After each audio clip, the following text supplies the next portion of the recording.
సమగ్ర శిక్ష ఉద్యోగుల తరపు నుంచి మాట్లాడుతున్నాం. విజయవాడ అర్బన్ సమగ్ర శిక్ష వర్కర్స్ మేము 12 సంవత్సరాల నుంచి ఈ యొక్క పోస్టుల్లో మా విధులు నిర్వహిస్తున్నాము. ఈ మధ్యకాలంలో మాకు ఎటువంటి వేతన పెంపు లేదు, ఎటువంటి ఉద్యోగ భద్రత లేదు. మా మెయిన్ డిమాండ్లు మాకు ఉద్యోగ భద్రత కల్పించాలి. కాంట్రాక్ట్ ఉద్యోగులకి ఇస్తున్నాము అంటున్నారు కానీ అందులో మా ప్రాజెక్ట్ని కలపట్లేదు.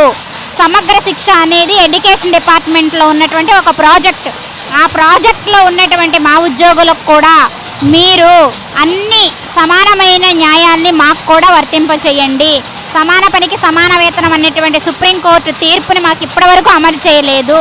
మాకు ఈ కాంట్రాక్ట్ ఉద్యోగులందరినీ కూడా ప్రాజెక్ట్లో ఉన్న మమ్మల్ని అందరినీ పర్మనెంట్ చెయ్యాలి. మాకు ఈఎస్ఐ పిఎఫ్ సౌకర్యాలు కల్పించాలి. వేతనంతో కూడినటువంటి చైల్డ్ కేర్ లీవులు కానీ మెడికల్ లీవులు కానీ మంజూరు చేయాలి. ఉద్యోగ విరమణ వయసు మాకు కూడా 62 సంవత్సరాల వరకు మాకు కూడా ఉండేట్లు చేయండి. మెయిన్గా ఈ ఉద్యోగం చేస్తూ అనేక రీతులుగా మరణించిన వారు ఉన్నారు. ఉద్యోగ విధుల్లో భాగంగా మరణించిన వాళ్ళు ఉన్నారు.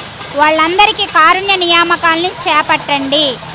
ఇవి మా మెయిన్ డిమాండ్స్ అండి. మాకు ఉద్యోగ భద్రత లేదు. ఇవన్నీ మీరు కల్పిస్తారని మేము ఆశిస్తూ ఈరోజు 7వ రోజు మేము ధర్నా కూర్చున్నాము.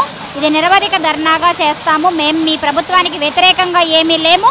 మీరిచ్చినటువంటి హామీల్ని నెరవేర్చమని పై అధికారుల వరకు దీన్ని తీసుకువెళ్ళాలని మీ మీడియా పరంగా మేము తెలియజేస్తున్నామండి.